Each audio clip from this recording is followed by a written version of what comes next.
দুটি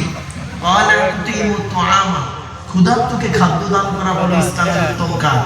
অতুকরিউ সালামা আলা মান আরাফতা ওয়া মান লাম তারিফ, চেনা হোক বা চেনা হোক একে অপরকে সালাম আদান প্রদান করা। তাই এতগুলো হাদিস মুনকার, তথাপি হাদিসটা গ্রহণযোগ্য। কথা বলতে আমি সর্বপ্রথম সালাম দিয়েছিলাম। সুবহানাল্লাহ কষ্ট করে আবার একবার বলা যাবে? সুবহানাল্লাহ। রব্বি আউযু বিকা মিন হামাযাতিশ শায়াতিন ওয়া আউযু বিকা রব্বি আন ইয়াহদুরুন, ইন্নাহু মিন সুলাইমানা ওয়া ইন্নাহু বিসমিল্লাহির রাহমানির রাহিম। আমানতু বিল্লাহি সাদাকাল্লাহুল মাওলানাল আযীম। আলহামদুলিল্লাহ আলহামদুলিল্লাহি ওয়া কাফা ওয়া সালামুন আলা ইবাদিহিল্লাযীনা ইসতাফা। আম্মা বা'দ, ফাকাদ ক্বালা আল্লাহু তাআলা ফি কালামিল মাজিদ ওয়াল ফুরকানিল হামিদ। আউযু বিল্লাহি মিনাশ শাইতানির রাজীম। বিসমিল্লাহির রাহমানির রাহিম। ওয়া নাযালনা আলাইকাল কিতাবা তিবয়ানান লিকুল্লি শাইইন ওয়া হুদাম ওয়া রাহমাতাম ওয়া বুশরা লিল মুসলিমিন। কোরআনের এই আয়াতটি 14 নম্বর পারা 16 নম্বর পৃষ্ঠা 4 নম্বর লাইনে সূরার নাম সূরা নাহলের 89 নম্বর আয়াতে আল্লাহ বলেন, নবী তোমার উপরে আমি কোরআন অবতীর্ণ করেছি। পৃথিবীর সমস্ত জিনিসের বর্ণনা এই কোরআনের ভিতরে ডাইরেক্ট ইনডাইরেক্ট দলিল সহ আমি আল্লাহ পাঠিয়ে দিয়েছি। জোরে বলুন সুবহানাল্লাহ। আপনারা কোরআন থেকে কি নেবেন বলুন? ভৌত বিজ্ঞান নেবেন? কোরআনে আছে। জীবন বিজ্ঞান নেবেন? কোরআনে আছে। জিওগ্রাফি নেবেন? ভূগোল নেবেন? কোরআনে আছে। আফটার লাইফ, আফটার লাইফ, ইহকাল, পরকাল, রাজনৈতিক জীবন, পারিবারিক জীবন, সাংসারিক জীবন, অর্থনৈতিক জীবন, সামাজিক জীবন সবই রয়েছে কোরআনের ভিতরে, ডাইরেক্ট ইনডাইরেক্ট। এই কোরআনের আয়াতের তাফসীরে অন্য একটা আয়াত দিয়ে সুন্দর করে আল্লাহ আরো পরিষ্কার করে দিলেন। সেই আয়াতটি কোথায় আছে? 15 নম্বর পারা 18 নম্বর পৃষ্ঠার একেবারে 14 নম্বর লাইন, সূরার নাম সূরা কাহফ। আল কোরআন ওয়ালাকাদ সাররাফনা ফি হাযাল কোরআন লিন-নাস মিন কুল্লি মাসাল ওয়া কানা আল-ইনসানু আকসারা শাইইন জাদালা। আল্লাহ বলছেন, আমি এই কোরআনের ভিতরে মানুষের জন্য সমস্ত জিনিসের বর্ণনা উদাহরণ সহ আমি বলে দিয়েছি, পরিষ্কার করে বলে দিয়েছি। ওয়া কানা আল-ইনসানু আকসারা শাইইন জাদালা। বেশিরভাগ মানুষ এই কোরআন বোঝে না, না বুঝে নিজেদের মধ্যে মারামারি ঝগড়ায় লিপ্ত হয়। এই জন্য আমি অনুরোধ করছি আপনাদেরকে কোরআনের আলোচনা শোনার জন্য, কোরআনের আলোচনা শোনার জন্য আপনাদেরকে আমি আহ্বান করলাম।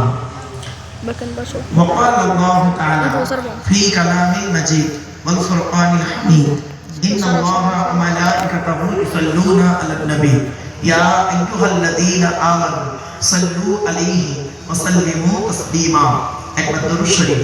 اللهم صل على محمد وعلى آل محمد كما صليت على إبراهيم وعلى آل إبراهيم إنك حميد مجيد। اللهم بارك على محمد وعلى آل محمد كما باركت على إبراهيم وعلى آل إبراهيم إنك حميد مجيد। নবীর উপরে দরুদ পড়লাম কেন? কোরআন কি বলছে দেখি। পবিত্র কোরআন 22 নম্বর পারা 5 নম্বর পৃষ্ঠা 6 নম্বর লাইন, সূরার নাম সূরা আনসাব, আয়াত নম্বর 56। আল কোরআন, ইয়া আইয়ুহাল্লাযীনা আমানু, হে ঈমানদার বান্দাগণ, সাল্লু আলাইহি, তোমরা নবী মুহাম্মদের উপরে দরুদ পেশ করো, ওয়া সাল্লিমু তাসলিমা, এবং নবীর প্রতি আন্তরিকতার সঙ্গে সালাম প্রেরণ করো। এই আয়াতটা হলো আয়াতে মুতলাক। সেন্টেন্স বা জুমলাটা হলো কি বলে একটু দেখি। হাদিসের মাথাটুকু শুধু শোনাচ্ছি। আল্লাহ রাসূল বলেন, মান সাল্লা আলাইহি ওয়াহিদাতান সাল্লাল্লাহু আলাইহি আশারা, যে ব্যক্তি আমার উপরে একবার দরুদ শরীফ পড়বে, নামায়ে আমলনামায়ে আল্লাহ 10টা নেকি লিখে দেবে। সুবহানাল্লাহ। আরেকটা হাদিস, মান সাল্লা আলাইহি আশরান ফি আউয়ালিন নাহারি ওয়া আশরান ফি আখিরিন নাহারি নালাতহু শাফাআতি ইয়াওমাল কিয়ামাহ। আল্লাহ নবী বলেন, যে ব্যক্তি দিনের শুরুতে আমার উপরে 10 বার দরুদ শরীফ পড়বে, দিনের শেষে আমার উপরে 10 বার দরুদ শরীফ পড়বে, ওই ব্যক্তির শাফাআত সুপারিশ কিয়ামতের মাঠে আল্লাহ রাব্বুল আলামিন আমার সঙ্গে তার খুবই নিকটবর্তী করে দেবে। তাহলে দরুদ আমরা বেকার করলাম না। আরেকটা হাদিস, আল্লাহ রাসূল বলেন, ইন্নাদ দুআ মাওকুফুন বাইনাস সামাই ওয়াল আরদি লা ইয়াসআদু মিনহু শাইউন হাত্তা তুসাল্লি আলা নাবিকা। আল্লাহ নবী বলেন, নিশ্চয়ই দোয়া অবস্থান করে নিশ্চয়ই দোয়া অবস্থান করে আসমান আর জমিনের মধ্যবর্তী জায়গায়। ওই দোয়াকে উপরেও নিয়ে যেতে পারে না, নিচেও নামাতেও পারে না। হাত্তা তুসাল্লি আলা নবিকা, যতক্ষণ পর্যন্ত তোমরা নবীর উপরে দরুদ পাঠ না করে দোয়া চাও। এই জন্য নবীর উপরে দরুদ পাঠ করে দোয়া চাইলে ওই দোয়া আল্লাহর দরবারে কবুল হওয়ার সম্ভাবনা আছে। জোরে বলুন সুবহানাল্লাহ। আরেকটা হাদিস, আচ্ছা আমরা সবাই জান্নাতের আশা করি তো?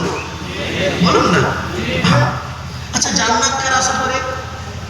মারাত্মক প্রশ্ন কিন্তু। আমরা জান্নাতের আশা করি, জান্নাত কার আশা করি? চলুন হাদিসটা দেখি। আল্লাহ নবী বলেন ইন্নাল জান্নাতা তাশতাকু ইলা খামসাতি নাফার, জান্নাত 5 শ্রেণীর মানুষের জন্য আশা করে। এক নাম্বার হলো তালিয়াল কোরআন, প্রত্যহ কোরআন তেলাওয়াতকারী মানুষের জন্য জান্নাত আশা করে। 2 নাম্বার ওয়া হাফিজিল লিসান, এই জবানকে হেফাজতকারী মানুষের জন্য জান্নাত আশা করে। 3 নাম্বার অমুতিমিন জিআন, ক্ষুধার্তকে খাদ্য দানকারী মানুষের জন্য জান্নাত আশা করে। 4 নাম্বার অমুকসিল উরিয়া, বস্ত্রহীনকে বস্ত্র দানকারী মানুষের জন্য জান্নাত আশা করে। 5 নাম্বার ওমান সাল্লাল্লাহু আলা হাবিবির রহমান, যে ব্যক্তি নবীর উপরে বেশি বেশি করে দরুদ পাঠ করে ওই লোকটার জন্য জান্নাত আশা করে। সরে বলুন সুবহানাল্লাহ। এজন্য আপনাদেরকে আমি অনুরোধ করে বলি, দরুদ শরীফ পড়তে গিয়ে একটু কৃপণতা করবেন না, আন্তরিকতা নিয়ে দরুদ শরীফটা পড়বেন, এই অনুরোধটুকু রইল। একটা হাদিস ছোট বলি আপনাদেরকে, কেউ রেগে যাবেন না দয়া করে কেউ। আগে আপনাদের বলি, আমি তেমন বড় আলেম নই বাবা, আমি তেমন বড় আলেম নই, তেমন কোনো বড় বক্তা নই। আগেই বলে দিই, আমি তেমন বড় আলেম নই, তেমন বড় বক্তা নই, তেমন বড় জ্ঞানী মানুষ আমি নই। আমি মনে করি আমার জ্ঞানটা হলো সীমিত কিছু বই পুস্তক অক্ষর সিলেবাসের জ্ঞান, আর আপনাদের জ্ঞানগুলো হলো বিভিন্ন রকম কোয়ালিটি কোয়ান্টিটি বক্তার বক্তব্য শোনা জ্ঞান। তো আমি মনে করি আপনাদের জ্ঞানগুলো হলো প্রশান্ত মহাসাগরের মতো জ্ঞান, আর প্রশান্ত মহাসাগরের উপরে ছোট্ট একটা কলসির মতো আমার জ্ঞান। আমি আপনাদের জ্ঞান দিতে এসেছি, এটা যেন কোনোদিন ভাববেন না আমি আপনাদের জ্ঞান দেওয়ার ক্ষমতা রাখি নাই। পেশাগত দিক থেকে বর্তমানে আমি একজন উচ্চ মাধ্যমিক হাই মাদ্রাসার শিক্ষক, কলেজ এবং ইউনিভার্সিটির ছেলে মেয়েও পড়াই। কাজে কাজে আমাকে একজন ছাত্র বলতে পারেন।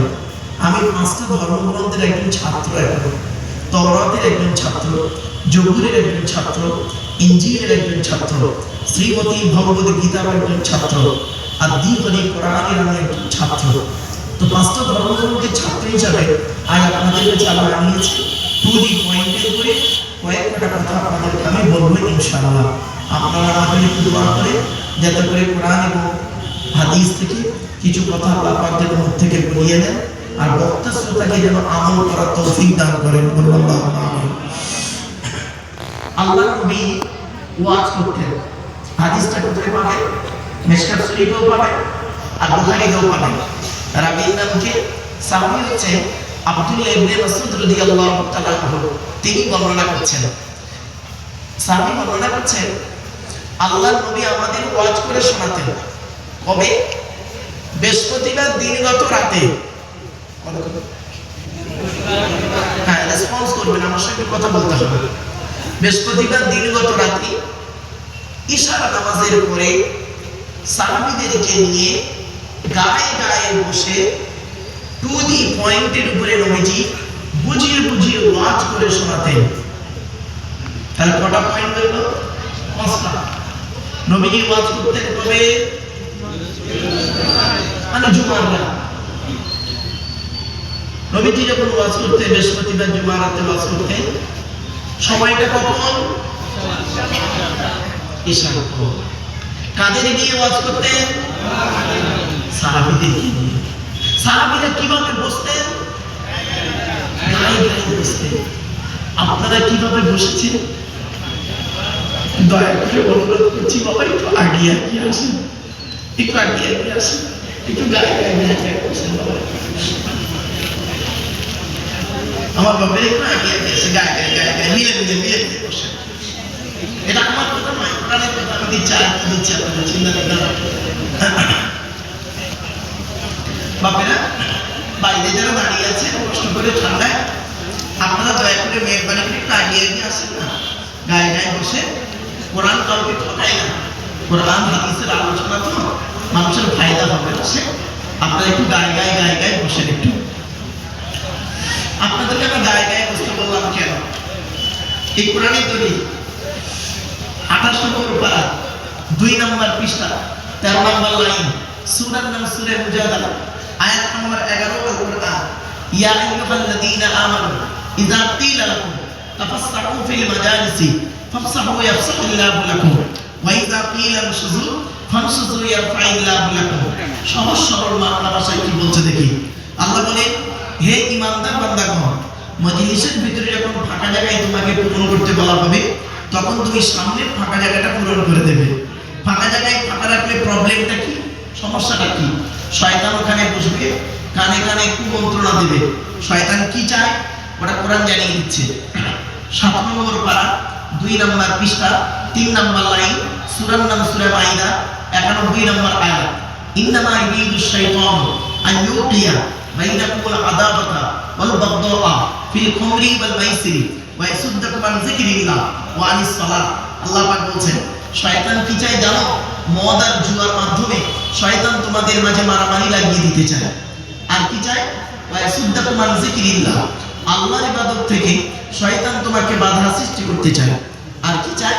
ওয়া আনিস সালাত, নামাজ থেকে শয়তান তোমাকে বাধা সৃষ্টি করতে চায়। তাই কোরআনের উদ্ধৃতি দিয়ে আলোচনার প্রারম্ভে আপনাদেরকে আমি আহ্বান করছি, পবিত্র কোরআন 2 নম্বর পারা 11 নম্বর আয়াত নম্বর 208, ইয়া আইয়ুহাল্লাযীনা আমানু উদখুলু ফিস সিলমি কাফা, হে ঈমানদার বান্দাগণ, পরিপূর্ণভাবে ইসলামের মধ্যে প্রবেশ করো। ওয়ালা তাত্তাবিউ খুতুওয়াতিশ শাইতান, শয়তানের পথ অনুসরণ করিও না। ইন্নাহু লাকুম আদুউম মুবিন, শয়তান হলো তোমাদের প্রকাশ্য দুশমন। So I request for you, so my excuse me, আলোচনার শুরুতেই কয়েকটা কথা আপনাদেরকে খুচরো কথা একটু বলে নিলাম। চলো একটু গায়ে গায়ে বসার চেষ্টা করবে, কারণ মিলে মিলে বসলে আল্লাহর রহমত নাযিল হবে। दीन मिला ईमान मिला, पढ़ने के लिए कुरान मिला, जो कुछ देने का था सब कुछ दिलवा दिया कमली।